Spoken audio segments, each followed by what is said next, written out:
Hello everyone. Let me introduce myself. My name is Muhammad Afif Pratama Nugraha and my student ID is 123240031. Hi, I'm Afif Faturrahman. My student ID is 123240010. Hello, and I am Jua. My student ID is 123240039. And I'm Muhammad Hafiz Rahmatullah. My student ID is 123240014. We are in a class from Informatics Study Program, Faculty of Industrial Engineering. Today, the four of us will discuss a topic that very close to our daily lives. Social media, beneficial or harmful?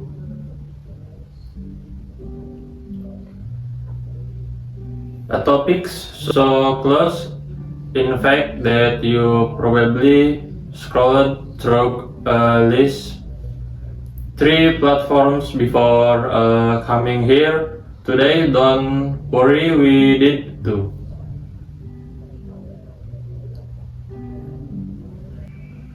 Before we begin, quick show of hands, how many of you check social media in the last hour?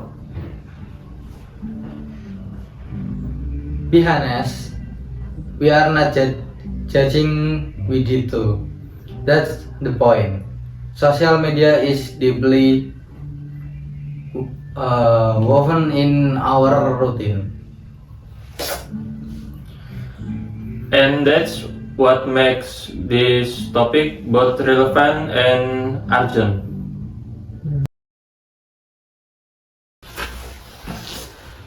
Part 1. History and Evolution. Let me start with a bit of history.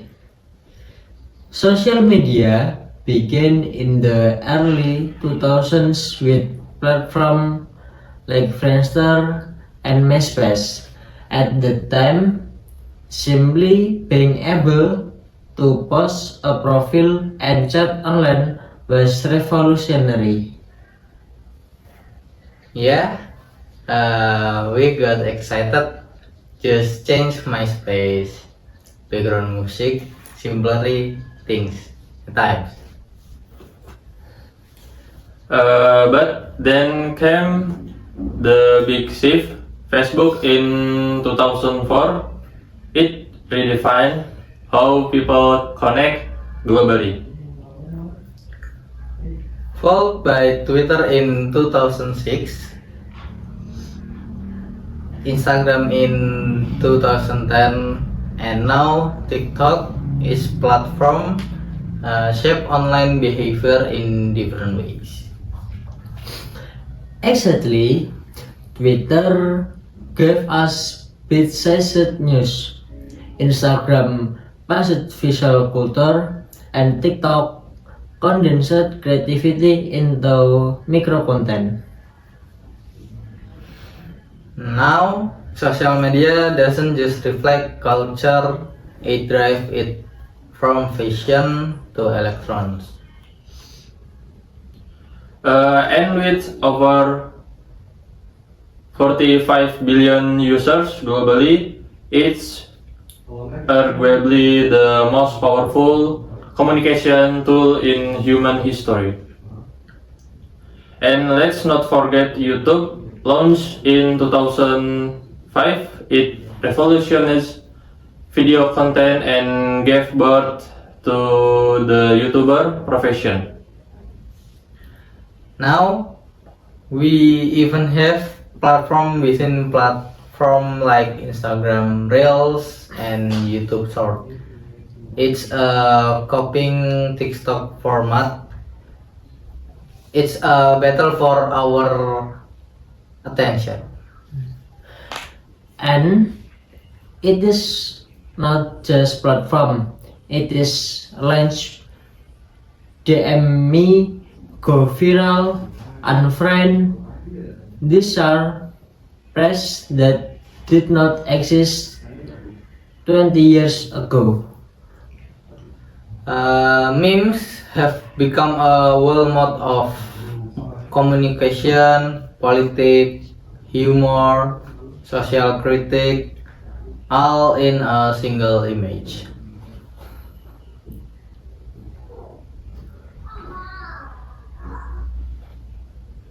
Part 2, the benefits of social media. Let's shine a light on the positives. Social media connect us across distance, especially during events like the pandemic. And it empowers micro enterprise. Someone selling handmade soap from home can reach buyers nationwide, even globally. It is also an industry now. Influencer, content creator, digital market, they all owe their careers to this platform.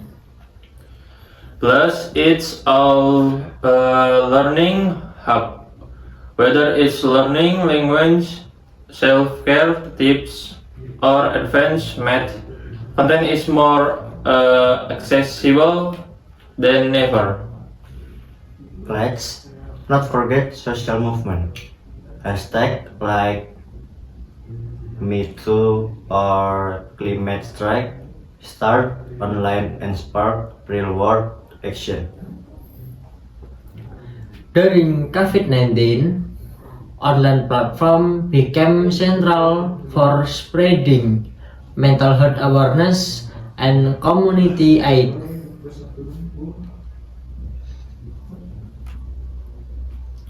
Used intentionally, social media can uplift, educate, and mobilize.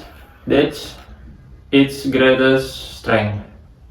A study by Pew Research show 81% of teens say social media helps them feel more connected to their friends' lives. Social media also brings awareness to niche issues like rare disease or indigenous right that mainstream media often overlook. And don't underestimate community building for fandoms to support group people find belonging online.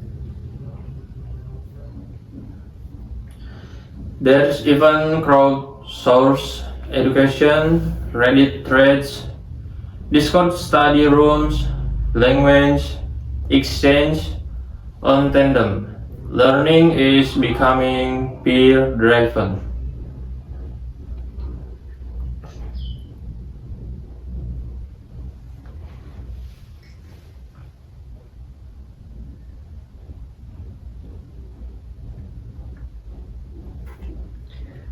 Part 3, the dark side, addiction, brain rot, and more. Now let's flip the coin. Ever said 5 more minutes and suddenly on hours gone? That's algorithmic addiction. Each scroll rewards your brain, pulling you deeper. Which leads to what researchers call brain rot, mental fatigue from repetitive, low quality content and short attention spans. Suddenly, a 5-minute video feels long. Reading book, forget it. Algorithms are optimized for outrage, not truth. They serve what's engaging, not what's good. It's fast food for the mind, instant, addictive, but nutritionally empty. Add to that the spread of misinformation, false news travel faster than verified facts. And there's the mental health aspect, constant exposure to courage, perfection, false insecurity, FOMO, and anxiety. Then there's cyberbullying and privacy invasion. Your clicks, likes, even posts are all data being harvested. The term doom scrolling emerged during the pandemic. It described the urge to keep consuming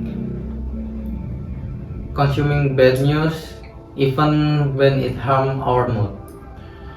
The Center for Human Technology warns about what they call surveillance capitalism, where our data is the currency.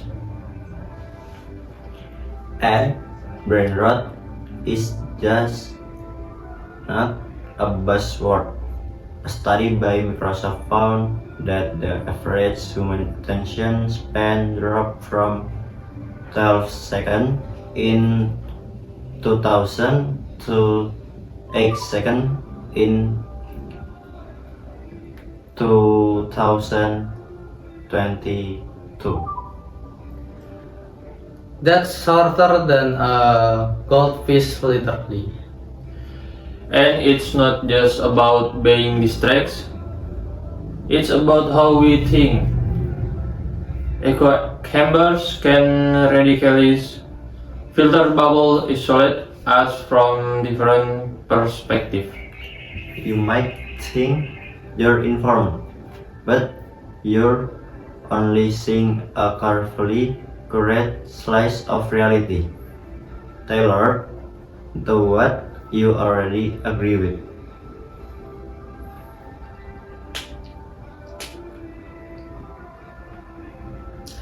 Part 4.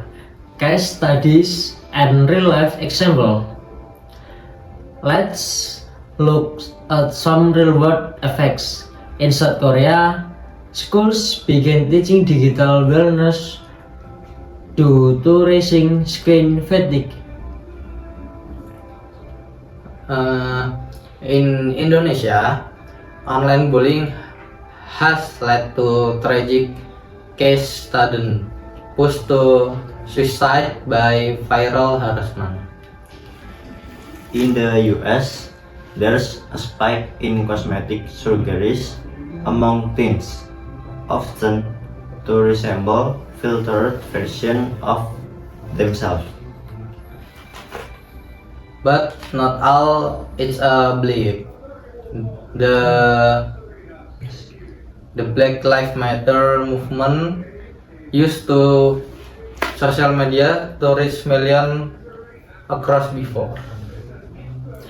During the 2021 floods in Germany, civilians coordinated rescue efforts through Twitter and WhatsApp. And let's not forget how during lockdown, platforms like Zoom and TikTok become tools for creativity and connection. Japan has reported increased case of hikikomori, young people withdrawing from society with excessive internet use as a factor. China implemented digital curfews for teenagers to limit gaming and social media use at night. They call it protecting future generations. Meanwhile, in Finland, some schools replaced traditional homework with creative media projects using TikTok to improve engagement and digital literacy. The irony is social media cause problem, but it's also offer new solution. It's both the illness and the medicine.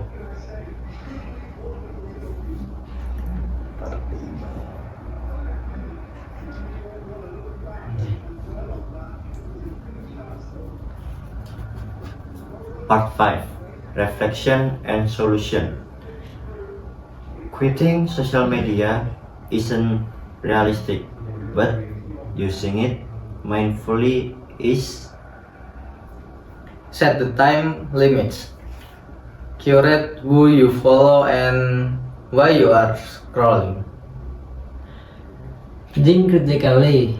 Algorithms shapes perceptions. Don't let them define your beliefs.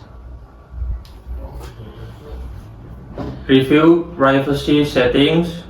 Don't share more than you need to.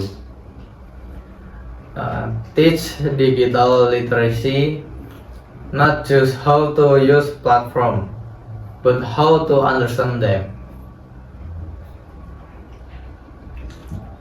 Here's a challenge.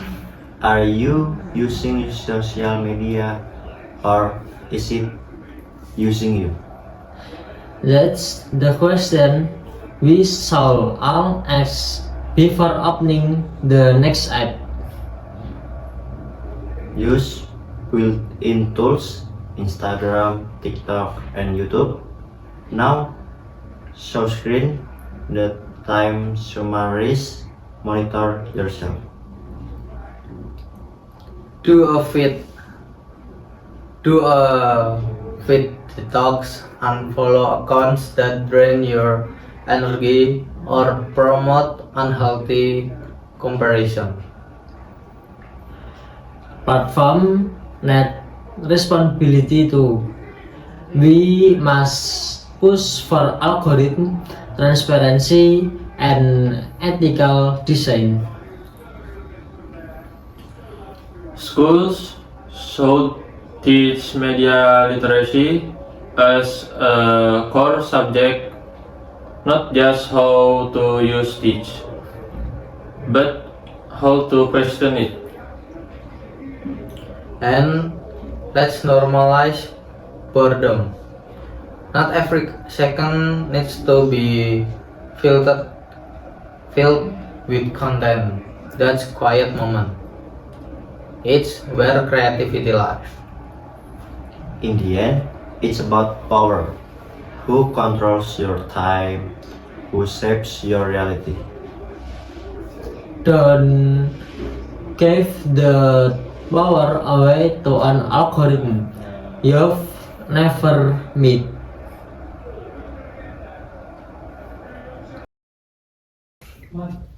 So, what have we learned? Social media connects, empowers, and educates. But it's also distract, manipulate, and harm. It's not the tools that's good or bad, it's how we use it.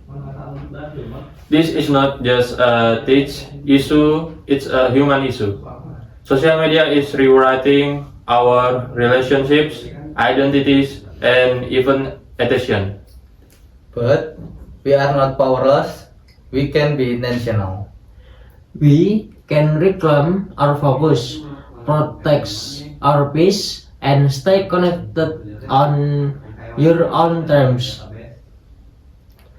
Social media is neither angel nor demon. The The power is in our hands. Thank you.